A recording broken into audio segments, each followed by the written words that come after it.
From Washington, this is VOA News.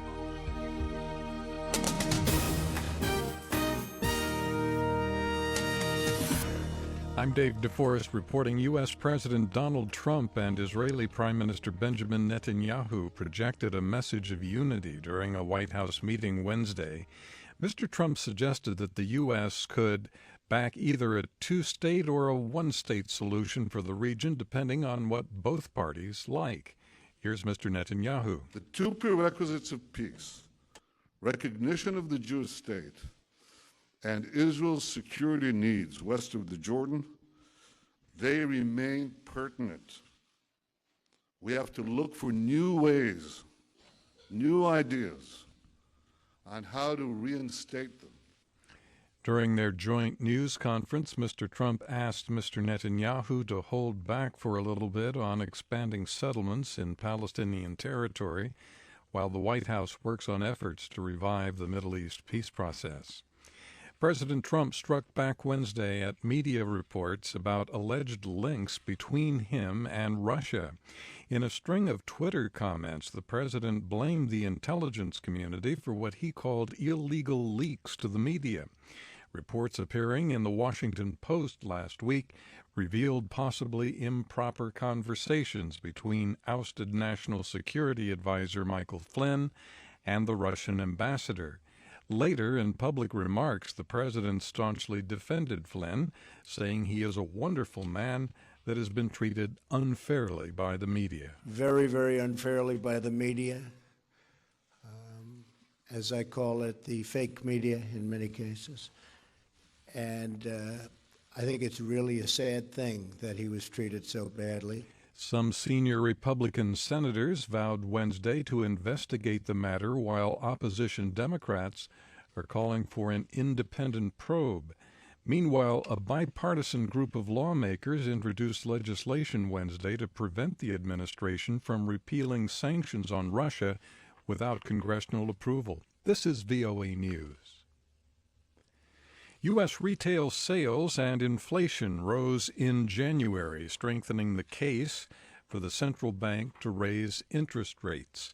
Retail sales advanced 0.4% for the month. Another report shows U.S. consumer prices rose at the fastest pace in nearly 4 years, with costs gaining 0.6% in January and 2.5% in the past year. U.S. Defense Secretary James Mattis sought Wednesday to allay NATO concerns about America's commitment to Europe's security at a meeting in Brussels with his NATO counterparts. Mattis said the military alliance is central to the relationship between America and its European allies. He also said it is time for members to pay their fair share of defense costs. It's absolutely appropriate, as a European Minister of Defense said last week. It's a fair demand that all who benefit from the best defense in the world carry their proportionate share of the necessary cost to defend freedom. NATO members see the meeting as a chance to reaffirm America's commitment to Europe's security. President Trump's nominee for Labor Secretary says he is withdrawing his name from consideration for the job.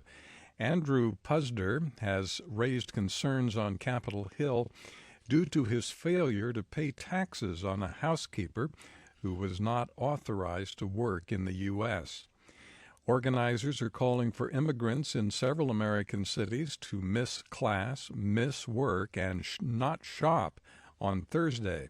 The so-called Day Without Immigrants demonstration is being staged to protest the immigration policies of the Trump administration. A round of Syrian peace talks scheduled to begin Wednesday in Kazakhstan has been delayed until Thursday. Kazakhstan's foreign ministry did not offer an explanation for the change. A second round of talks in Moscow on Afghanistan ended Wednesday. Representatives from Afghanistan were included in the talks for the first time, joining those from Russia, Pakistan, China, Iran, and India. 2 bomb explosions in northwestern Pakistan killed at least 6 people and wounded many others Wednesday.